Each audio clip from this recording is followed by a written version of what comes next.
Hi again, everybody. I'm Jamie Allison, and this is the Big Idea, Big Moves podcast. This is the destination for high performers. We talk to people from different genres, different fields, different areas of expertise, and people just doing really cool things in their field. So we talk to athletes, we talk to CEOs, we talk to scientists and entrepreneurs, and we talk to people just finding out a little bit about their journey and things that they're doing to make big moves in their space, but also just finding things that you can apply to your lives. And I know we have one of those today.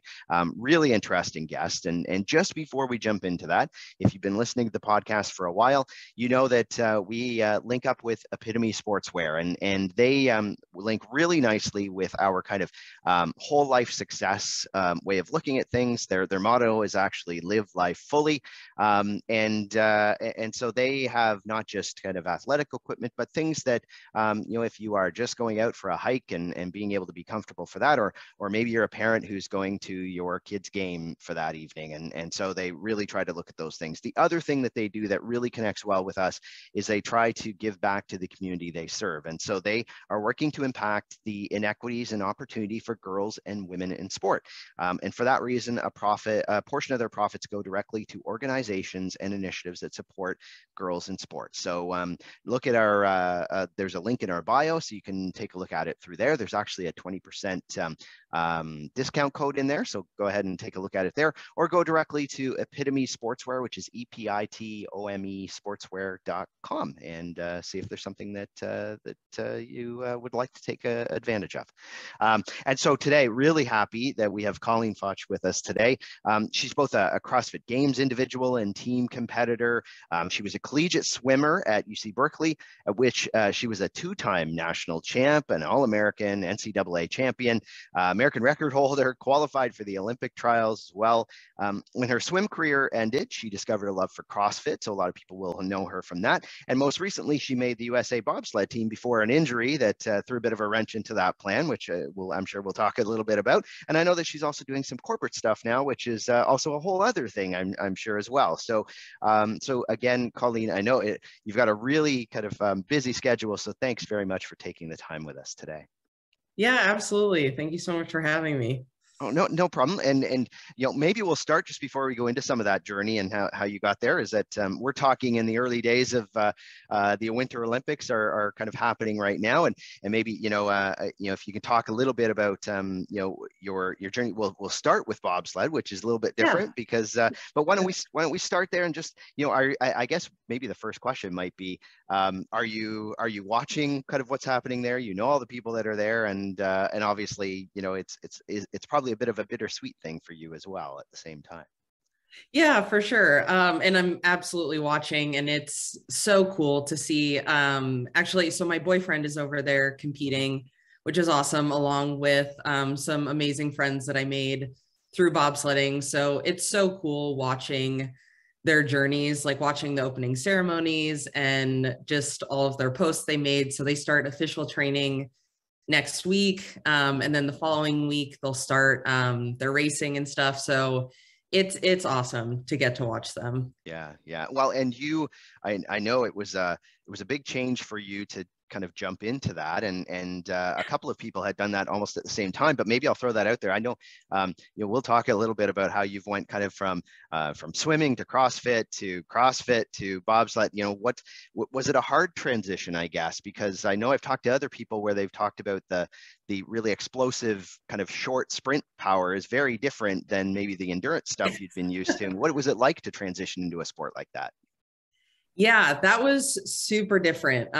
Because for about like 7-8 years, I was, especially from the running side of things, I was really focused on being able to do, 5K repeats and stuff like that, and being able to go 80% for a really long time, and did a total 180 to be able to go, 110% for like 5-6 seconds. Yeah. So that was a big transition, just to be able to not hold back at all. Cause I think with a lot of, in CrossFit, it's all about strategy and pacing, and there's no pacing in bobsledding. You got to go all out. So that was definitely a big transition. And a lot of that was reflected in just my switch to a different type of programming. So like you said, working on focusing on more power, strength, speed instead of, really focusing on endurance. So that was a huge transition.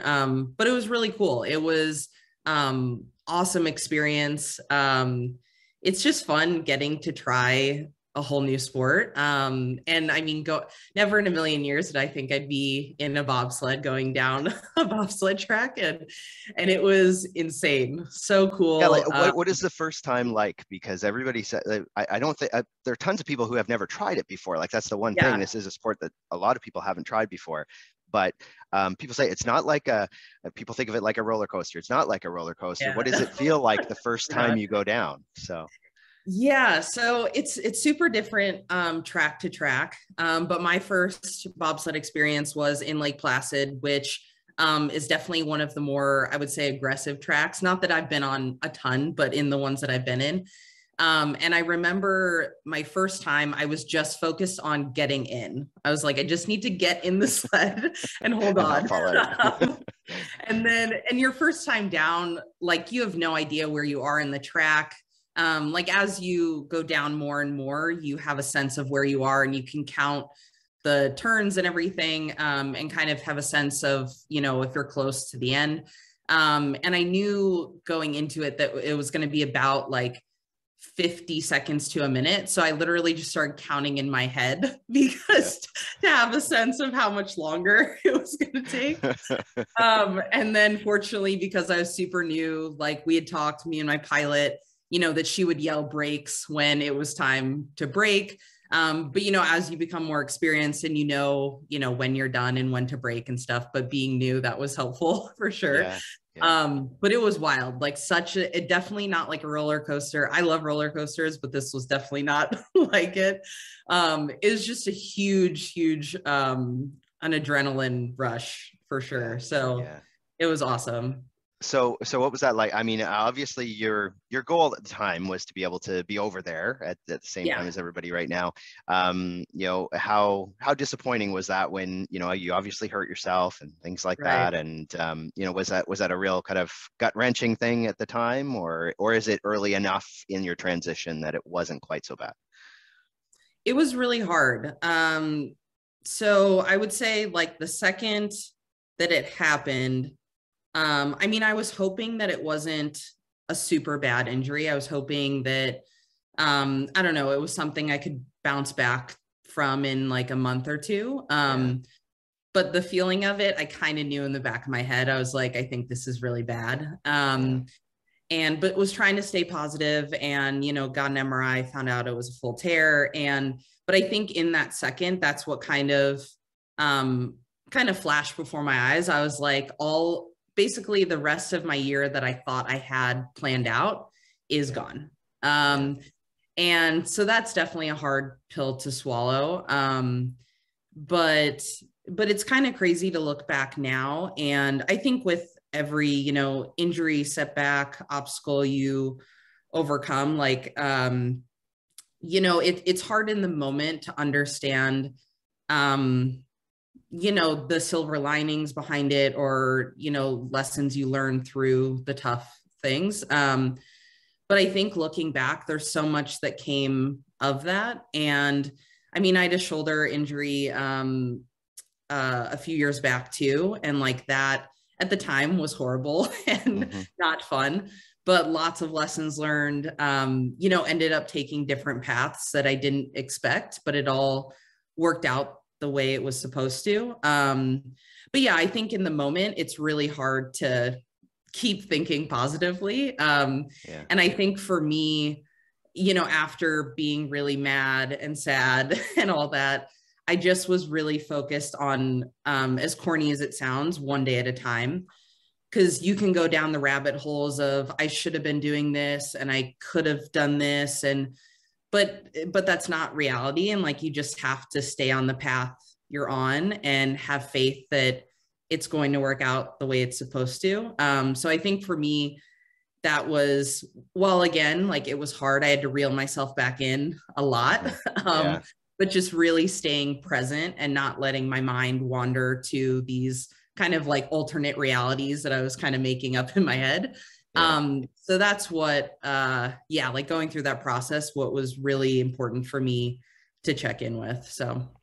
Well, and you talked about the different paths that come out of these things, and you've, I mean, you've been great at that throughout your career anyway, so far, because obviously you've been, you've excelled in multiple areas, and maybe if we could just work it back a little bit, it's just, tell us about, you were obviously, a crazy good swimmer, and just, when you do that, and what was it, was there something in particular that made you decide, okay, CrossFit is my next thing? How does that work when you go through a process of really thinking you're going to change what you do and what you really delve yourself into?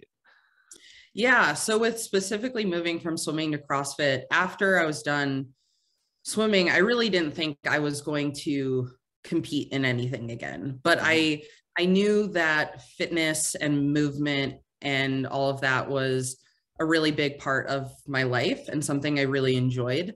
And even if I didn't think I was going to be competing in athletics, like being an athlete, whether it's competing or not, was a huge part of me. And so I wanted to continue to do that. And one of the things, if you ask anyone I swam with, the weight room was my favorite place to be. I mean, don't get me wrong, like the pool was fun, but like given the option, I wanted to be in the weight room. So I knew that weight training, that was something I wanted to do.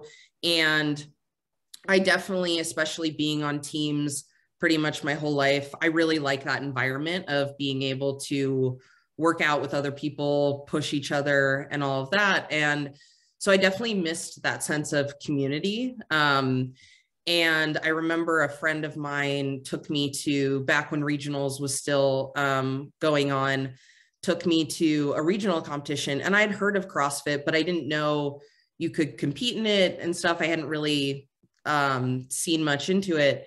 And I was there and I was like, this looks awesome. And I was just so impressed and inspired by these super strong women just moving a ton of weight and just doing all these, I don't know, just crazy awesome things. And so that's what initially got me into it, was like, I love lifting and I love working out with people. Like, this seems like my jam.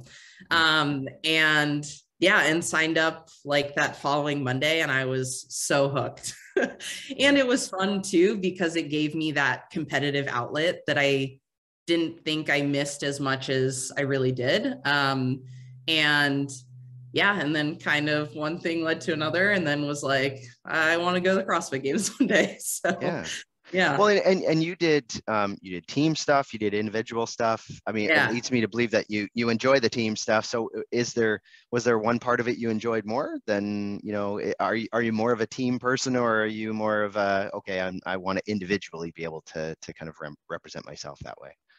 Yeah, I think, I had a huge goal or a big goal of mine was to go individually. And so I feel very thankful and proud of being able to do that. But I would say that I personally enjoy being on a team more. Just everything from swimming to CrossFit to bobsledding. I really like that environment. And even individually, like you have your team, but, and everyone that helps and support you to get to those like somewhat individual goals, but they're definitely like team goals, I would say, even if it's just one person competing. But I would say I definitely enjoy the team environment more. Yeah. I mean, swimming is a good example of that. It's still a very individual sport in what you're doing in most cases, unless it's relays or something like that. But in most cases it's that, but the swim team is actually very cohesive usually. So yes, absolutely. So one of the things, I mean, obviously you've competed in, large environments where there's lots of stuff going on and all of those things. Do you have to do much from a mental performance standpoint? I mean, is that, in any of these things, a lot of it is kind of your own mental resilience to get through some of them. Do you do anything that way, or how do you approach that? I would say a big thing for me was, and something that I really feel like I started to attack during CrossFit, was just self-talk when things weren't really going my way. And I think not being scared of those thoughts, but having plans in place of like, okay, what do I start telling myself when I start to kind of go down that rabbit hole? Yeah. And I think also performing, like focusing on the things I can control versus focusing on what I'm trying to get out of the outcome. Like, for example, in swimming, like there's no sense of me going up onto the blocks, super fixated on, I want to get this time. Like the clock's going to take care of itself, but it's like, what are the things that I can do right now to focus on getting that time? And I think that was a lot of it too. Like, again, back to like the injury, just like really staying present and not getting fixated on the past or the future and just staying like in the here, in the now. So, yeah. One thing that I understand right now is that you're also doing kind of some corporate stuff now, like a normal kind of job stuff. How has that been? I know that sounds bad, but it is Yeah. So what's that transition like for you? But also, have you found that those things that you developed through sports, I guess, do they impact you positively in the workplace? I mean, all the planning, all of those things. Absolutely. So I'm working as a data analyst, and it's been awesome. It's really cool to see a lot of, I feel like, characteristics and attributes that I was able to develop through sport transfer over into this new role. And I think a lot of that is resiliency, not being discouraged if, I get something that I need to do that I've never done before. And I mean, that was very prevalent in CrossFit. I mean, you show up to a competition, you're like, I've never done that movement or that specific workout, but you're like, I've done similar things. I've done hard things. Like I'll figure it out kind of as I go. And I think, again, like it's another team for me to be a part of. And I'm super lucky at my job that I have awesome leadership, a really great team around me, and we're super supportive. So when, like I'm still trying to upgrade like my technical skills and I'm trying to figure something out, I know I can lean on my teammates and my coworkers to kind of help me and vice versa too. So yeah, it's been really cool just to be able to see those things like on a day-to-day basis kind of bleed into this new venture. So yeah, I mean, it is the one thing that I think people don't have enough kind of promotion about, is that especially for and I think whether it's female entrepreneurs, whether it's female corporate leaders and things like that, is that the competencies that come from those are actually, when you look at those people who are very successful in business or in corporate life and things like that, are actually the exact same types of competencies that they look for, and because of those things you just talked about. So there is a nice way of connecting across as well. So one of the things too is that you would have had to have, I assume, have a real kind of goal setting approach in your athletic life. Are you the person who kind of writes everything down? Are you a person who does all of that about figuring out what I'm going to do this year? How do you approach goal setting yourself? I would say I actually, so I'm not necessarily someone who writes down goals, but I have found that just documenting stuff along the way. So not necessarily journaling, but something I found super helpful during my rehab process was kind of documenting things along the way, and something I've actually done. And I mean, it's similar to like what I did with CrossFit with, me and my coach, we documented every workout I did, kind of how I felt about it, times, weights, all that stuff. And something I've started to do, as a new data analyst, kind of logging new stuff that I'm learning, stuff that I'm still trying to figure out. Not only is it helpful because, it allows you to go back as a reference, but I think it's just really cool to give some perspective, because I think it's really easy to, sometimes not stop and kind of be like, man, like I came a long way kind of thing. Because that's the thing. I mean, I would consider myself a very driven person. So I'm always like, okay, what's next? What's the next thing? Next?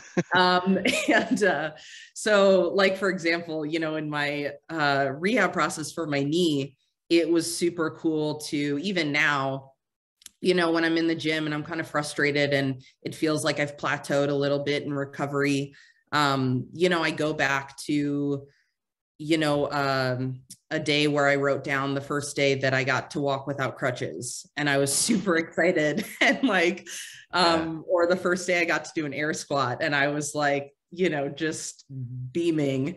And so it just gives a little perspective. It's all context, right? Yeah. And like, just reminds you that like you can get through hard things. And yeah, so that's helped me a lot.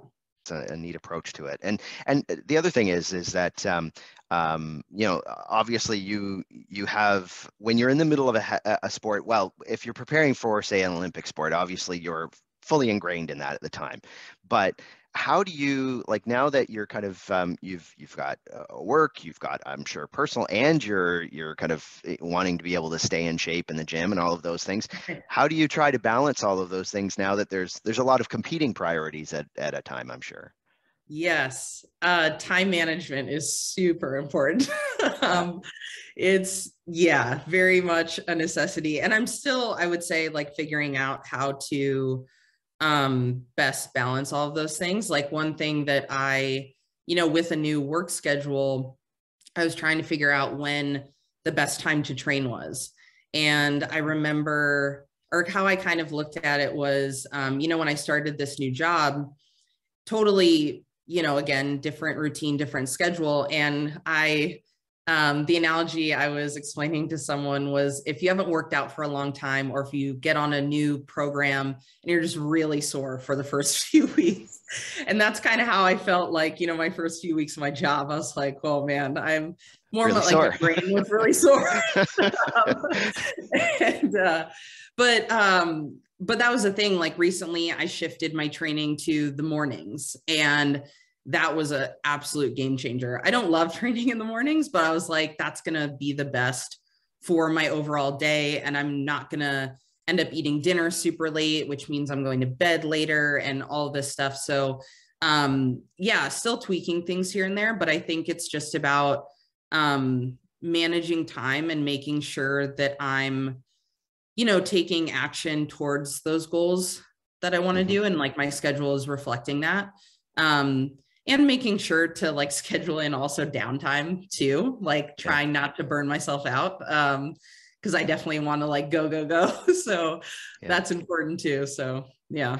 Well, and you mentioned earlier that, one of the things that was appealing for CrossFit for you was, when the first time you went, you saw all these kind of strong women that were just doing things that, at the time probably didn't see tons of. So, which is really cool.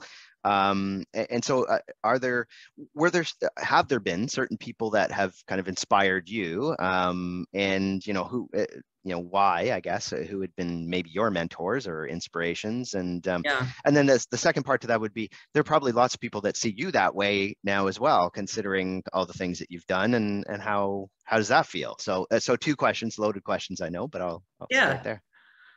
For sure. I think for me, the big one is, my family is super inspiring to me, like my parents especially too. I think someone like Steffi Cohen is super inspiring to me, because I think a lot of times, people will say, you can't do multiple things great. Like, you're going to end up spreading yourself too thin, and you'll end up giving only, and that's the thing. I don't want to load up my plate so much where I'm being, like 50% or whatever it is, and all these things. Like, I want to do all these things at 100%. Sometimes for sure, like, there are days and stuff where the balance kind of gets a little wonky and stuff. But yeah, like my siblings and what they're doing. And I think just like, women and men in general who kind of don't let other people's expectations like define what they can do. Like, I know for me, that was a big thing when I was competing in CrossFit and I was thinking of going back to school to get my master's. There were some people that were like, that's going to hinder on CrossFit, or like, you're not going to be able to excel in school that way. And like seeing like a Steffi Cohen who, went to school, like did really well, also was competing, also has a business, all that stuff. So seeing people like that is really inspiring to me. And like, I have friends who, again, like in school, working full time, like also have a personal life. It's good to remind myself that that's doable, even when people try to tell you it's not. Yeah. I mean, it definitely takes a lot of work and for sure a lot of time management. But yeah, if you want it, like you can do it. So yeah. Well, and then the other side is obviously people see you that way. So how is that, knowing that, you've done a number of things, but people probably see you as that role model now. How's that feel after coming through all those things? That's incredible. And like, I don't know, to get messages, on Instagram or YouTube and stuff like that of like, especially through my ACL injury, like people feeling like they could really connect and were inspired and motivated to keep going through tough times. Like that means the world to me. And that's just so rewarding and gives me like an extra like oomph on days where I might be dragging a little bit. So I hope, and I, try to communicate that as best I can. Like when I get those messages, like, especially on days where I'm kind of feeling like, man, I'm struggling a bit, like those things lift me up a lot. And so I'm just super grateful for that. And feel really blessed that like that can be a part of my story too, like helping other people. So yeah. Now, do you have, I mean, I know you've done a whole bunch of different things and you're in a really new endeavor now too. Do you have a big other thing you want to accomplish, or is that too far ahead right now? Or do you have something that you think, oh, you know what, I really want to be able to do this? Yeah, so I've got some stuff in the works that I unfortunately can't talk about. Yeah, that's okay. Yet. That's okay. But I'm super excited. Again, like to continue to pursue, this new career in data analytics, but also pursue some new goals and ventures in the fitness realm, which again, like is a huge part of who I am and what I love to do. And just really excited to continue to connect with people in that way. And yeah. Very cool. Well, and so one of the things that we ask everybody who comes on the show, we try to get a couple of actionable things. They've already taken lots away, I'm sure, already today. But maybe one of the things that obviously you're great at is being able to be open to new opportunities. And some people are, if they haven't kind of flex that muscle a whole lot before, and they maybe are looking at wanting to do that, but are a little bit worried about taking on whether it's a new challenge or something that'll really stretch them. Do you have a couple of tips on how do you make yourself a little more comfortable with that, or a couple of tips to somebody who's listening that just thinks, I really want to do something that's maybe a little bit different for me? Yeah, absolutely. I would say one thing that I know was kind of holding me back from whether it was school or like getting into data analytics was, this is going to take so long that I'm, starting out what I thought was like too late in life. I was like, I should have taken these classes back, in college and all this stuff. And, like as corny as it sounds, like the time's going to pass by either way. So you might as well like do the work and get started. Because honestly, it flies by. And yeah, so I think like, especially if you feel like, oh, it's too late or I can't, that's too big of a pivot. It's really not. Like, I think for sure, like it's not easy, but I think for me, that was, I mean, if you had told me I was going to pivot from, competing into data analytics, even like 4 years ago, I would have been like, there's no way, like I can't do that. But that's the thing, like you just start with manageable steps. Cause I think sometimes, like I know for me, it was a big switch. Instead of I mean, it's always good to look big picture, but like starting off with what can I do like today, this week, versus thinking about, I want to get all the way up here. It's like, okay, that's the goal, but like, what can I do now? And what's sustainable, what's manageable. And so I think, yeah, just starting out with just manageable, like week to week, month to month goals, instead of getting like super overwhelmed with like the big picture at times. Yeah. And I think just like having a really good support system around you, good sounding boards of people that will kind of hold you accountable, keep you in check, like when the initial like motivation has kind of worn off a little bit. So like kind of, yeah. So like checking in with like why you're doing it. And again, like having good sounding boards that can remind you when it's a little harder to remind yourself. So yeah. Well, that's great. And I'm sure lots of people can kind of take that away, because right now, probably more than any other time, people are kind of looking at different things that they want to do and different things in their lives that, and changes they want to make. So that's, it's really timely as well. So thank you for that. If people are trying to follow you, I mean, they've heard this and want to follow what you're doing and these exciting things that you have coming up. What are some of the best ways of doing that, Colleen? Yeah, best ways would be Colleen Fotsch on Instagram and also Colleen Fotsch on YouTube. All right. And what we'll do is we'll put that in the show notes as well. So if you don't get it right away, just jump on there and we'll have the things click through. Take a look at some of the great content that Colleen has on there. It's definitely worthwhile. And if you haven't hit subscribe on the podcast, do that right now, because we have great people like Colleen every week. And again, I know, you've got lots of things going on right now. So thank you so much for taking the time, Colleen. We really appreciate it today. Yeah, of course. Thank you so much. All right. And we will talk to everybody again on Big Idea, Big Moves.